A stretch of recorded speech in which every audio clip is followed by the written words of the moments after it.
Well, I like to open up with flaming lips. Let me just tell you, I'm Trey. All right, how you doing, Trey? What's your name? King Fox. Put your face up to the window. King Fox. Yeah. Where are you from? Cincinnati, Ohio. You'll feel better if you're in it. You're out here playing your guitar because you're homeless and you're trying to earn some money. Yes, yeah. I mean, it gets us Goodwill clothes. We don't shop. We don't buy new.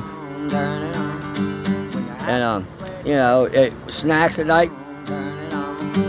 You ain't got no relations. I got my Epiphone stolen over the 4th of July weekend. It was like July 6th. And these guys, I was there giving food, and they asked if I needed money, and I was like, well, of course I'll take money, but if you got me a guitar, I could make my own money. And then I wouldn't have to, you wouldn't have to take care of me. And they thought it was a great idea. I've been talking to a lot of people in Kentucky who are experiencing homelessness, and I'm asking them about a new law called the Safer Kentucky Act that makes it illegal to camp out on the street. But it's not just Kentucky. Laws and ordinances that ban public sleeping are now easier to enact, thanks to a recent United States Supreme Court decision that declared them constitutional. I'm doing a story about the Safer Kentucky Act. Do you know about that? Are they, because they're getting rid of all the homeless, trying to? If you're camping out, it's illegal. It's illegal. It's illegal. It sounds like it's gonna fill up. If they enforce it, they're not gonna have room in the jails and in the penitentiaries. What are you here for? Camping out? Yeah, hardened criminal. King Fox raises a good question, and I've heard it from others too. So I set out to find an answer, and I'm going to take you through what I learned and introduce you to the people I met along the way. But first, let's give the floor back to King Fox. This is my favorite part. You ready? For his last song. In the morning I'm living, making my way back to Cleveland. So tonight I hope I will do just fine. And I don't see how you could ever be anything but mine.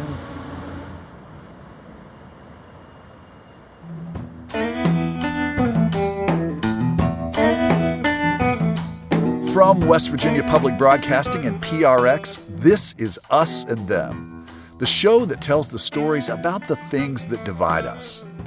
I'm Trey Kay. The Safer Kentucky Act took effect in July. It was shortly after the Supreme Court of the United States issued a ruling on what's called the Grants Pass case from Oregon. The justices said that it is constitutional to cite or arrest people for sleeping outside. Laws and ordinances that make public sleeping illegal have existed all over the country since before that decision, but now there's better legal backing for them. In Kentucky, the law is statewide and sweeping. It also includes hardline provisions on gun crimes, fentanyl, and a 3 strikes rule, similar to tough-on-crime laws of the 1990s. But the provision that's getting the most press is the one that says public sleeping is illegal. And because of the 3 strikes rule, if you do it enough, you can end up serving real time. In Kentucky, this law originated as a response to crime and homelessness in Louisville. So I headed off to Louisville myself to meet some people who may be affected by this law. Heavenly Father, God, we thank you for this day. Lord, we thank you that we get to gather here under this safe space. This is a Bible study at Recenter Ministries in Louisville. Lord, we thank you for Recenter Ministries, which provides shelter and food, connection, and community. The study leader is talking about a passage of Scripture that feels deeply relevant for these men who don't have permanent homes.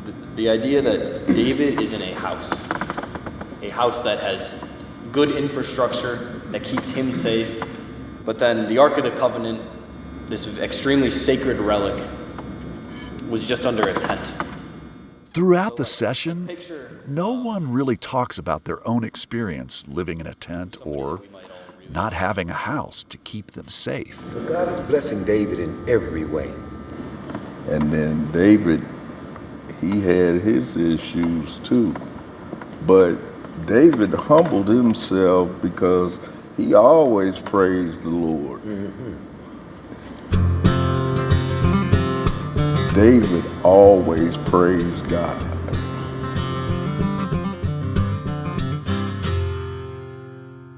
Yeah, so my name is Andrew Crawford, and I'm the executive director here at Recenter Ministries. I sit down with Andrew Crawford to get his take on the Safer Kentucky Act, as someone who works with homeless people every day. And I'm not going to claim to be a policy expert or a political activist or any of that.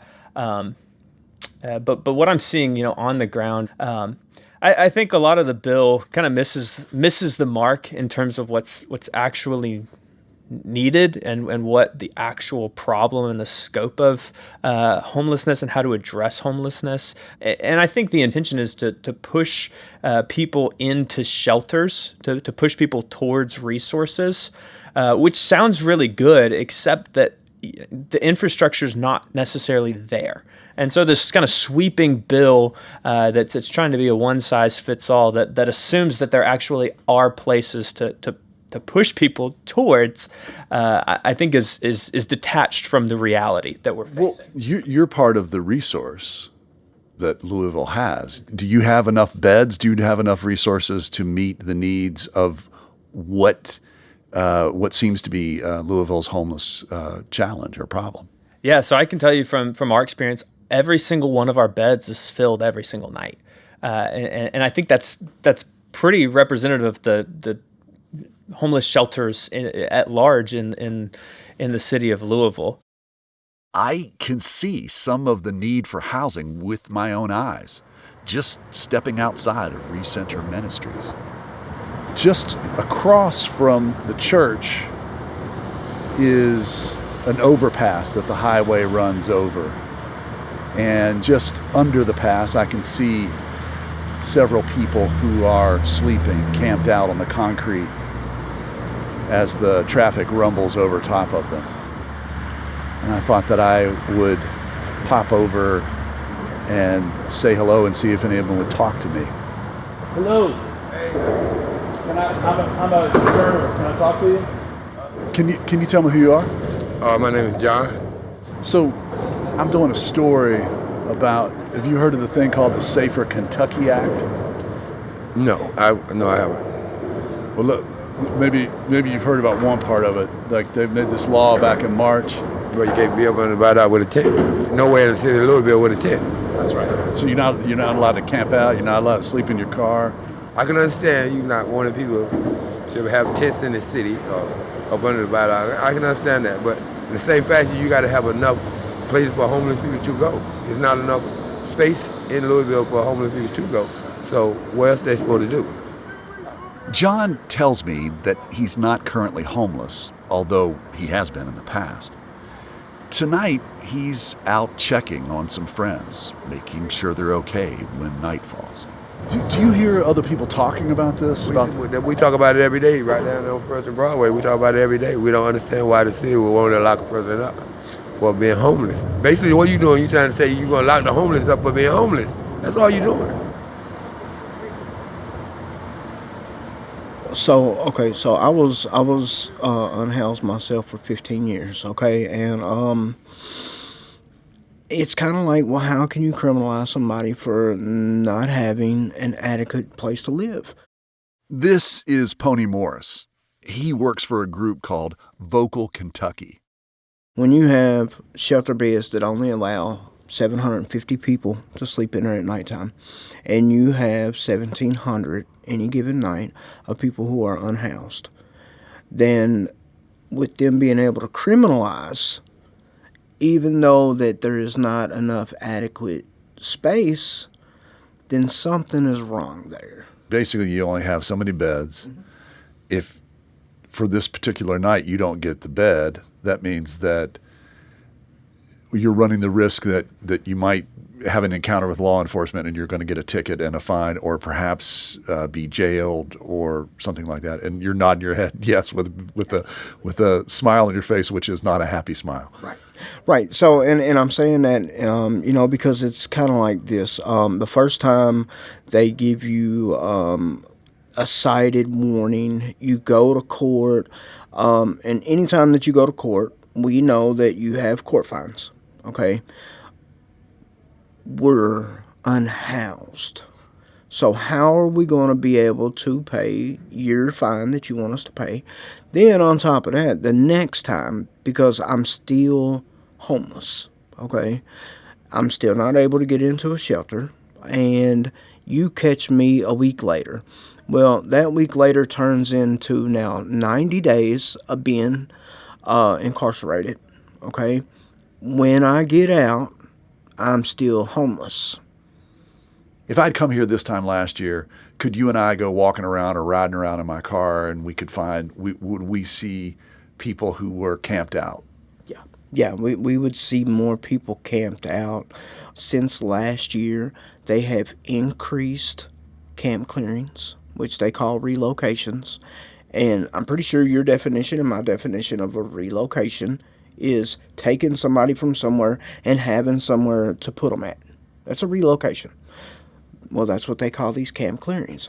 We have asked for transparency of how much does it cost city money every time you bring the backhoe and the dump trucks out when you scoop people's lives into a dumpster.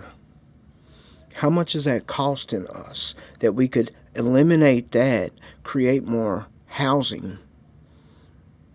How much difference is that instead of just pushing people around?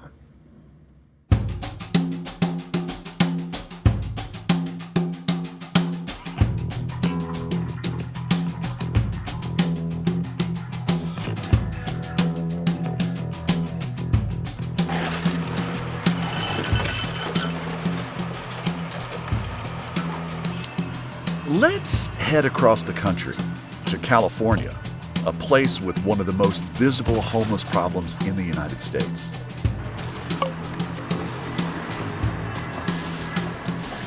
Los Angeles County's Homeless Initiative shared this recording with us of a homeless camp sweep. This one is part of an effort called Pathway Home, which is committed to giving each person a path to permanent housing. The recent Supreme Court decision making it constitutional to ban public sleeping gave California Governor Gavin Newsom legal backing for an executive order he issued in July. Newsom ordered cities and communities to clear homeless encampments. Jamie Chang is an associate professor at UC Berkeley in the School of Social Welfare. She says she's concerned about the uptick of encampment sweeps that could follow the Supreme Court decision. In California, it's certainly justified. Governor Newsom says nearly 1,000 encampments have been swept since July 1st. This is a very new decision, and there's a lot of debate and contestation occurring at the local government level, I think, across California and across the country. Chang studies housing and homelessness. We are seeing, obvious evidence that there is more forceful abating, sweeping of homeless people as a result of this decision. I think that what's concerning is that I see less evidence that those folks are entering into housing. The governor says he's funding local efforts to get people into housing. But Chang had an experience just days before our conversation that affirmed her worries. She says she walked to her favorite restaurant on Larkin Street in the Tenderloin district of San Francisco. There's usually a homeless community living there. It was essentially cleared out, completely empty. Like the streets had been washed, all of the tents were gone, and everybody was gone.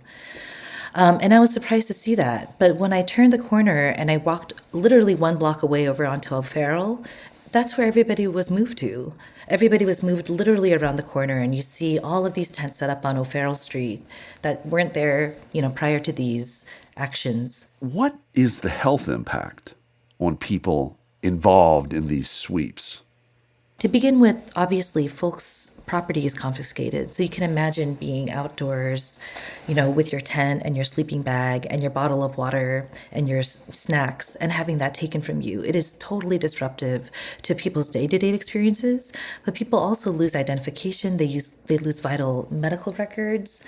I met a woman once who lost the last photograph that she had of her deceased son.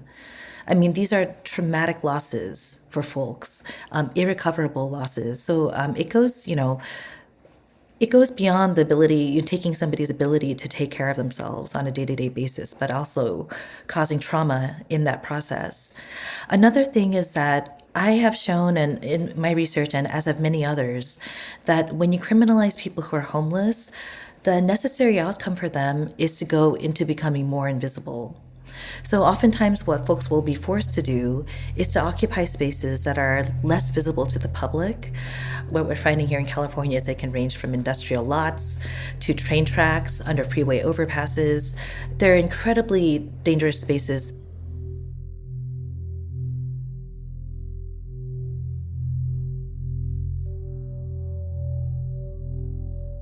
Chang acknowledges that homeless encampments can create a public sense of concern and fear.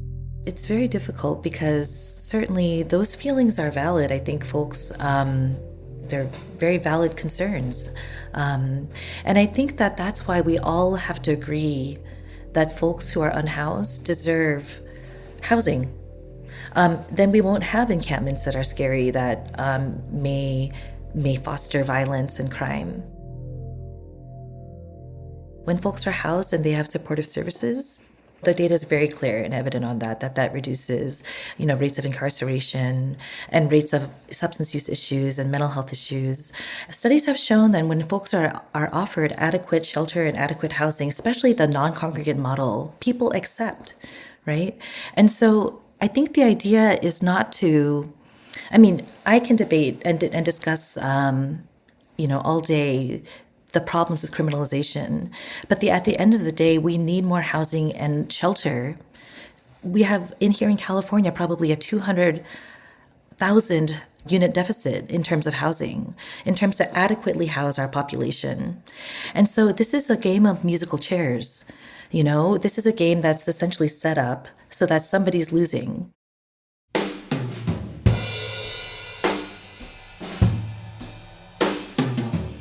Chang says she's heard of the Safer Kentucky Act, and she understands it to be one of the harshest laws in the country on this topic. We have so many good examples of how we can handle situations like this better.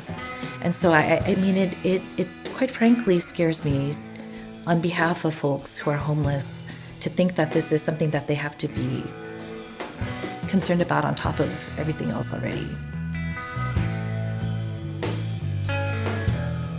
When we come back, we'll hear from the lawmaker who wrote the Safer Kentucky Act. We're not criminalizing homelessness. We're criminalizing activities that are engaged in by a number of homeless people. And another lawmaker who opposed it. I would like to see a more robust discussion with more data. And we'll meet some people dealing with these issues on the streets, far from the halls of the Capitol. We're just going to be out here and help. That's coming up after a break. You're listening to Us and Them. This program is supported in part by the CRC Foundation, and this episode is supported with a grant from the Just Trust.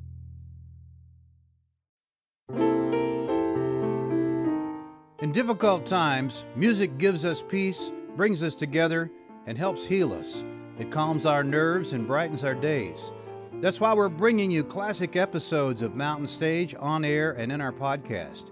This is Larry Gross, host of Mountain Stage. Find something that's familiar or brand new and feel the power of live music on our website, mountainstage.org.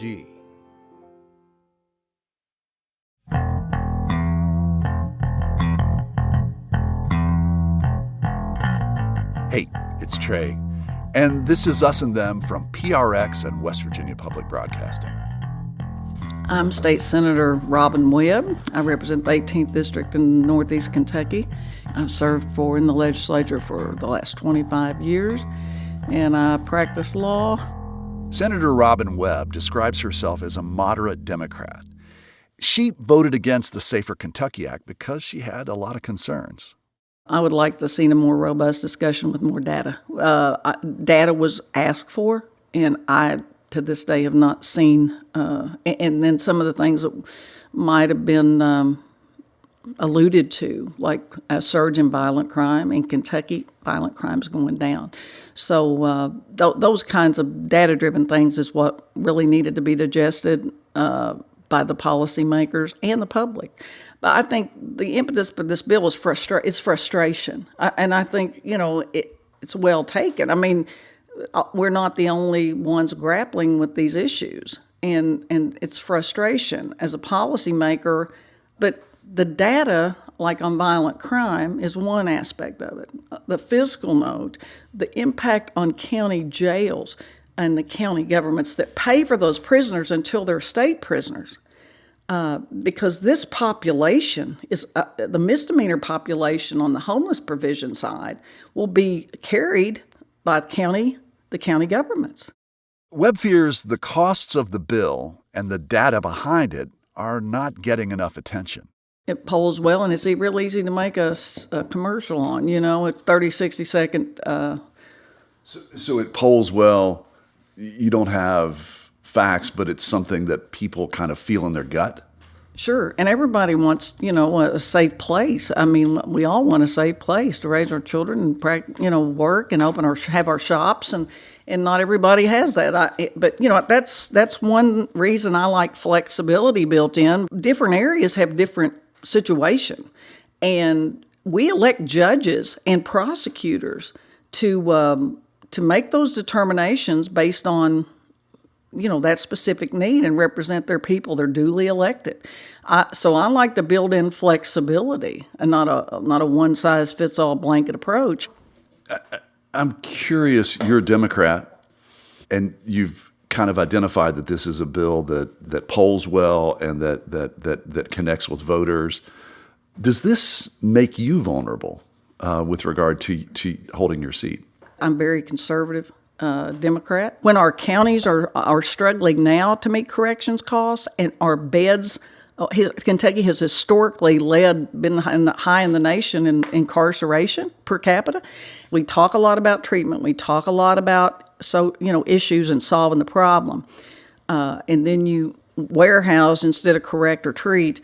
Got a little problem with that. But as far as my vulnerability, I'm here to protect the Constitution, the state bottom line, and public safety all. And that's the way I view it. It's not about me being vulnerable. It's about what I'm there to do. So I just try to do those things. Am I correct to assume that gang activity was the motivation of this legislation, and then as it kind of made its way through this legislative session, that more crime issues were kind of added on, that those got piled on to the legislation? With any bill, that happens. If you've got something that's saleable and you want to get some other stuff in there that maybe not, we've all been kind of guilty of that, probably as policymakers, throwing things in that, it's hard to vote against. Let's throw some stuff in that maybe couldn't stand on its own. The data wouldn't support that provision. But we're going to put it in here, and it's hard to vote against that bill. One of Webb's criticisms is that there isn't data to back up the Safer Kentucky Act. She says violent crime is not rising in Kentucky. That's generally true. FBI data shows while violent crime was slightly up in 2023 compared to the prior year, it's dropped significantly over the long term. So I meet up with the lawmaker who wrote the bill to ask him. Yeah, my name is Jason Nemus. I'm a state representative in Kentucky. Nemus is a Republican who represents 3 counties, one of which includes Louisville, Kentucky's biggest city. What prompted you to write the legislation?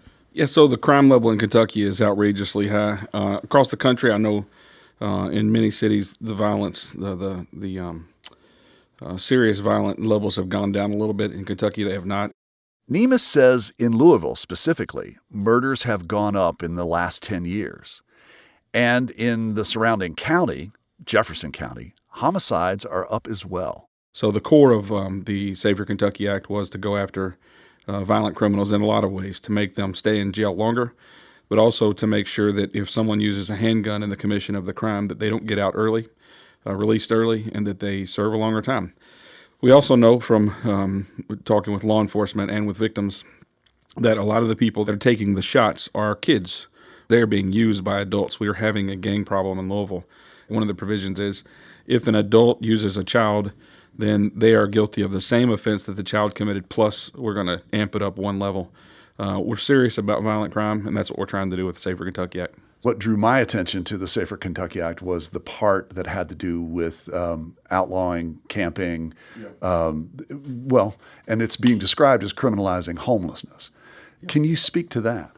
Yeah, so we're not criminalizing homelessness. We're criminalizing activities that are engaged in by a number of homeless people. But I want to say what we've done, because I think it's important. We have more drug and alcohol and mental health treatment beds in Kentucky per capita than any state in the country. We're very proud of that. Within this particular bill, we asked for cities to create a haven, if you will, for homeless. So we don't want them to go to jail. That's the last effort here.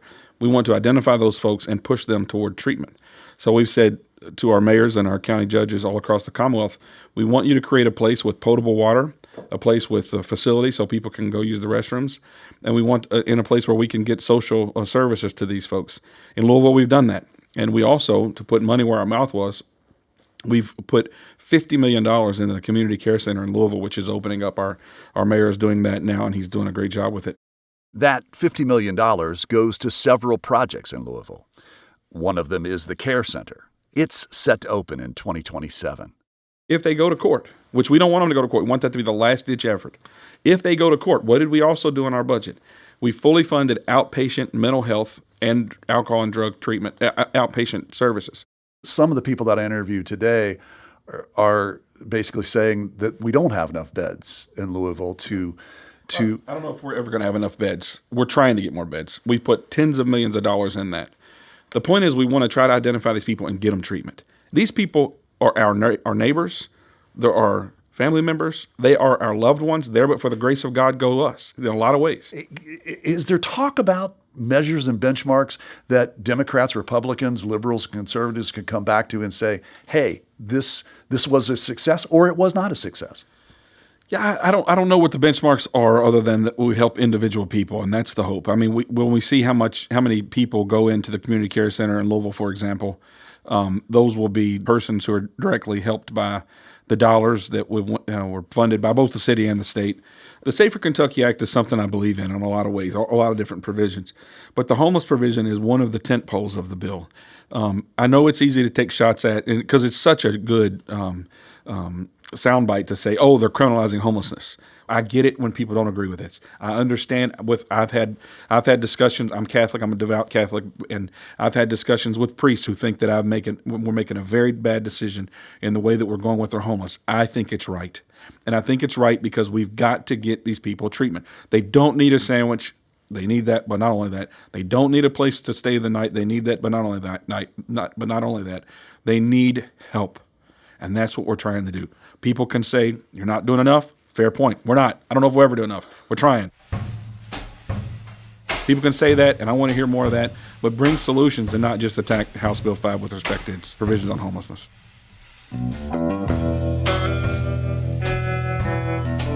Nemus points to problems in Louisville that prompted this law. However, there's some concern that rural areas won't be able to fund the mandate to arrest homeless people. So I head to Ewing in Fleming County, Kentucky, and meet with Jerry Wagner. He used to be sheriff here and is now executive director of the Kentucky Sheriff's Association.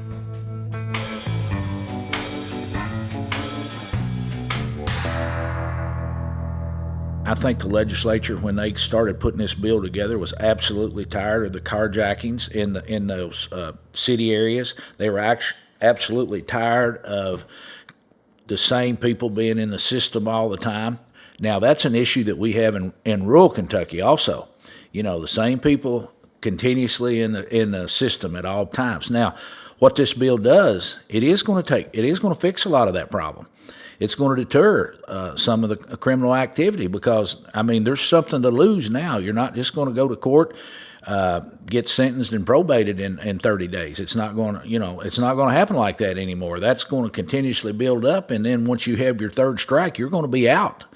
I applaud the legislature for doing what they've done, for taking the bold step, for actually addressing issues that people hasn't want to address. It seems to me that the homeless situation in Fleming County or rural Kentucky is very different than what it would be like in Louisville, Lexington, perhaps Bowling Green. Well, there's really absolutely totally different. The homeless in Fleming County, I would say, is not a big number because there's just many ways to find shelter in areas like this. I come from a farming family, a farming background, and if there's someone that's homeless, and they come hanging around these farms, they can find work, they can find housing, they can find shelter. Do we have the law enforcement to make sure that there aren't homeless people who are camping out? Do we have the jail capacity if we have to arrest them? If we'd rather not arrest them, do we have shelters? Do we have that infrastructure in place? I don't believe we do have the infrastructure in place. I don't believe, again, I think I addressed it, I don't believe the homeless issue is a bigger issue in rural as it is urban. Anytime somebody was camping anywhere, we got the first call on the sheriff's office, and we'd have to go out to properties and like, hey, so what's going on here? Why are you camping behind this service station? Why are you staying back here? Do you not have a place to go? And then we would always reach out to services, social services and things like that to try to find if that individual had family or if they did not, try to find them a safe place to stay. So I would think that it's not any more burdensome on a county the size of Fleming than it ever was as far as answering the calls and figuring out what to do with them. Now, another part of your question was the jail part. I think that is an issue. That's an issue everywhere. Now, is it an issue? Do we have room for them? I don't know if that's the issue, or can we afford to keep them in there? If that's the issue, that could be the issue itself. Well, okay, walk me through that. Somebody has to pay the bill. It's a simple. Somebody has to pay the bill. And all that comes back to local governments. So that is an unfunded mandate on local governments. But with that being said, if they're continuously trying to move them on, trying to find placement for them, trying to find living quarters for them, if that's a temporary issue, I think that's okay, because that eventually should resolve the problem for you if you're finding the placement. Do we have data, or do you have experience anecdotally that people who are homeless are engaging in crime? I do not, and I don't know that they do either. I would not think that, just my opinion, I would not think that the homeless people are engaging in crime as much as some of the other areas of urban Kentucky where there is organized groups committing crimes. I don't think homeless people do that. I think they might try to figure out where they're going to get something to eat. Maybe they get into a service station or a stop and shop, and if they don't have any money, maybe they pick up something. But I don't think they're hardened criminals for the most part. If law enforcement, if they are effectively enforcing this law, are more homeless people going to end up in jail? Well, I think the answer is simple: yes. There's going to be more bills to pay, but if you want to resolve problems, whatever the problem is, there's always a price tag with it, and there's a price tag with this.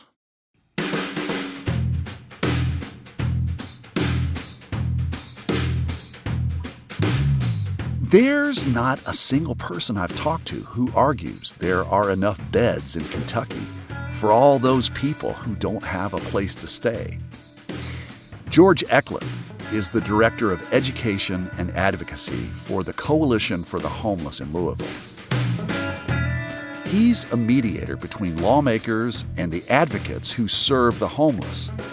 He tries to inform decision makers about what he sees on the ground.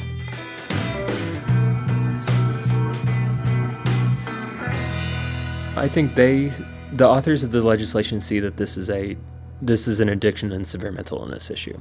And the numbers don't pan that out. In Kentucky, a little over 35% of our homeless population either has severe mental illness or a substance use disorder. For a lot of people that are homeless, they just don't have money to pay rent. They don't have the resources to stay stable. So what challenges are you seeing for people experiencing homelessness in Louisville?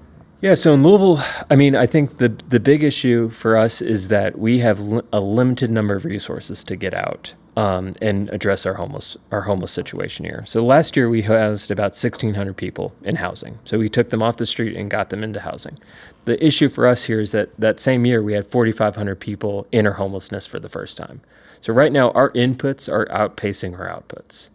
When you go and speak to the representatives of Jefferson County, the county that Louisville is in, do you explain to them that it doesn't look like there are enough resources to implement this law? Yeah, I talk to them about all the main drivers of our homeless problem. I talk about the interventions that we're working on, the things that we have on our radar that we think will make a difference. And then I, talk about things that they are working on that are going to complicate our lives. So that is part of it. We don't have the resources to adequately house people every night. Like by default, we're going to have 500 people breaking the law every night in Louisville. What is their reaction to that? I think that there is a lot of opportunity for them to learn more about how homeless services work. There's a belief that, and I think this is a myth out there, that there's enough shelter beds, that there's enough treatment beds, that there's enough spaces around town that are available every night. But that's really just not the reality that somebody who is sleeping outside experiences. I know that our shelter access line that takes bed reservations, they have to start telling people that we are full by 11 in the morning. We manage a family shelter waiting list of 15 to 25 families every week. We know that we're full every night. And when we get those rumors out of they can just go to a treatment bed or they can go to other shelter options, we're frustrated because that's just not the reality that we're seeing every day. So there you are, you're sitting in the office of perhaps Representative Bauman or Representative Nemes. You apprise them or make them aware of this situation. What's their reaction? I think they're really focused on what they've heard from other people to say, hey, there are treatment beds available. And then it becomes like a discussion of a back and forth of, I hear what you're saying, but this is the actual reality of what we're doing. You're saying this is the actual reality. Yeah.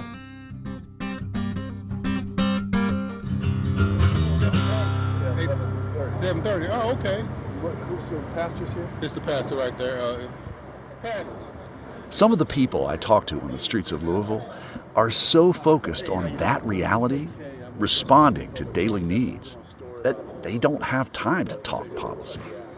So we're here right outside of the Unity of Louisville, which is where the recenter mission is.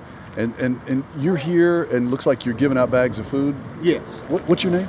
Tom Spencer, and I'm the pastor at Mount Nebo Baptist Church, and this is a part of our homeless ministry that we try to come out and give something to the brothers and sisters and help them along the way. Do you have an opinion on on whether or not they should make it illegal to camp out? Yeah, I don't have an opinion on that. It's just nothing more than our mission is to feed the homeless. Now, whatever they are going to try to act to make it illegal for people to camp out, Like the Bible says, Christ said, you're always going to have the poor with you. So we're going to try to meet that need wherever it's at. The people on both sides of this issue agree about one thing. Thank you so much. They all say they want to help people who are homeless. Senator Nemes says he wants to get them treatment.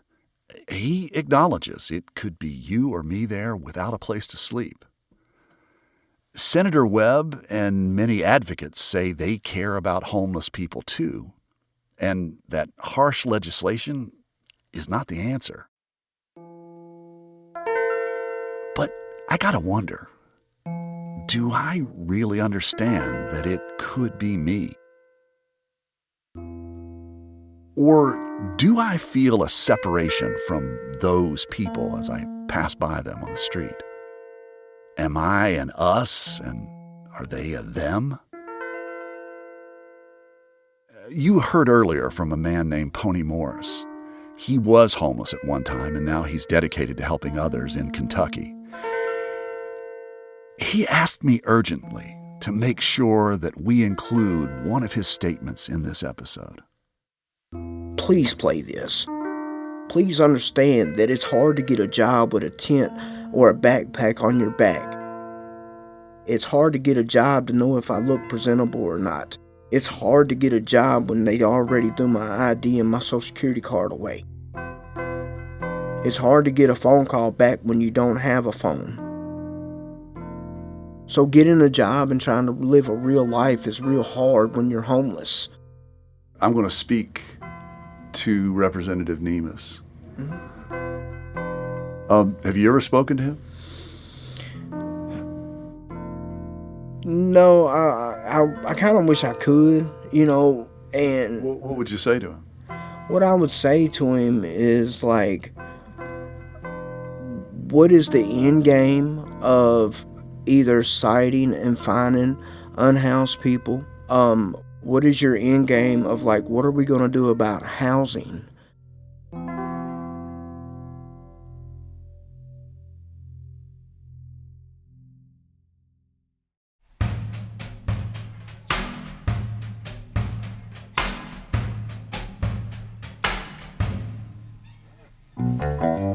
You've been listening to Us and Them.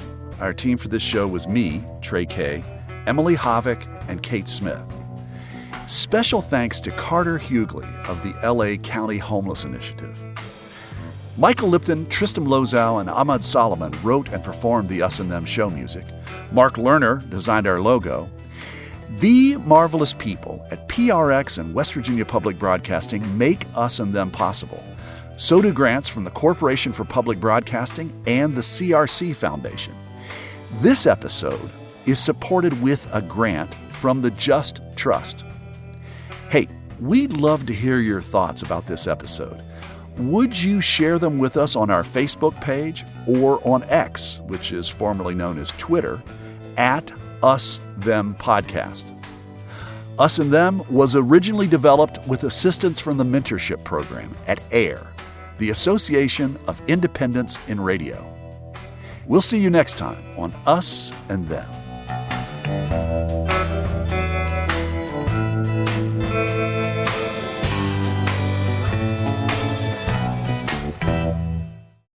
Support for this podcast comes from the Corporation for Public Broadcasting.